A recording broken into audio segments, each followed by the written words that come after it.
শুরু করিতেছি মহান আল্লাহর নামে, যিনি পরম করুণাময় এবং অত্যন্ত দয়ালু। আমাদের যে অবস্থা, আমি যে জিনিসটাকে ধরে রাখতেছি, এটা হচ্ছে কি একটা অক্সিজেনের একটা সিলিন্ডার। আপনি কি জানেন কিনা যে মাত্র 2 মিনিটও যদি প্রয়োজনে যদি এই জিনিসটা না থাকে, মাত্র 2 মিনিট আর আপনি পৃথিবীতে বেঁচে থাকবেন না। আপনারা জানেন যে কারণে আমার এই ভিডিওটা করতেছি আমি, ইন্ডিয়াতে এখন যে পরিমাণ মৃত্যু মিছিল, সামান্য একটা অক্সিজেন সিলিন্ডারের হাসপাতালে অক্সিজেন সরবরাহ বন্ধ থাকার কারণে প্রায় 25 জন তৎক্ষণাৎ মারা গেছে। আমরা যে সামনের যে দিনগুলো আসতেছে, ইন্ডিয়া থেকে যদি মাস কানেক ধরেন, যে মাস কানেক পরে আমাদের এরকম একটা সিচুয়েশন হওয়ার একটা সম্ভাবনা দেখা দিছে। আমি যে কারণে আজকের এই ভিডিওটাতে আসছি, আপনারা জানেন যে এই সিলিন্ডারটা বা কোভিডে যারা ইনফেক্টেড তাদের সবচেয়ে বেশি দরকার হয় হচ্ছে গিয়ে অক্সিজেন, আর এই অক্সিজেন দেয় হচ্ছে গিয়ে এইসব সিলিন্ডারের মাধ্যমে।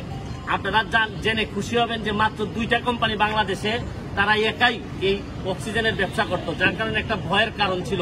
সরকার একটা সিদ্ধান্ত নিয়েছেন যে এখন যে কোনো কেউ অক্সিজেনের এই সরবরাহ দিতে পারবেন, যার কারণে আবুল খায়ের কোম্পানি, আপনারা জানেন যে তারা প্রায় 260 টন সামথিং তারা অক্সিজেন আমাদেরকে বিভিন্নভাবে সহযোগিতা করতেছেন।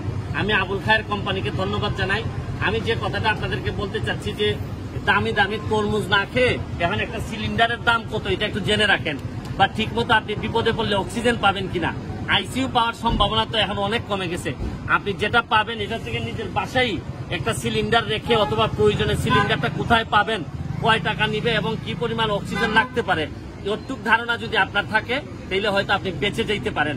আজকে আমি এখানে বঙ্গবন্ধু মেডিকেলে এসে এই যে জিনিসটা আমি দেখে গেলাম, আপনারা চাইলে এরকম একটা সিলিন্ডার রাখতে পারেন, বা কোথায় পাবেন আপনারা এই সিলিন্ডারটা, এই খবরটাও যদি রাখেন তাহলে বিপদে আপনাদের অনেক কাজে লাগতে পারে।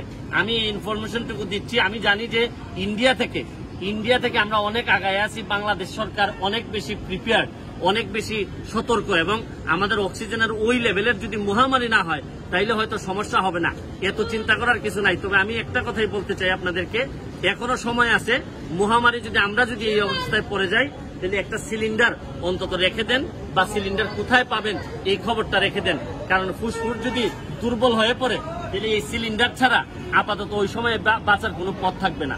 আজকের মতো বিদায় নিচ্ছি এই বঙ্গবন্ধু মেডিকেল কলেজ থেকে। ভালো থাকবেন, সুস্থ থাকবেন।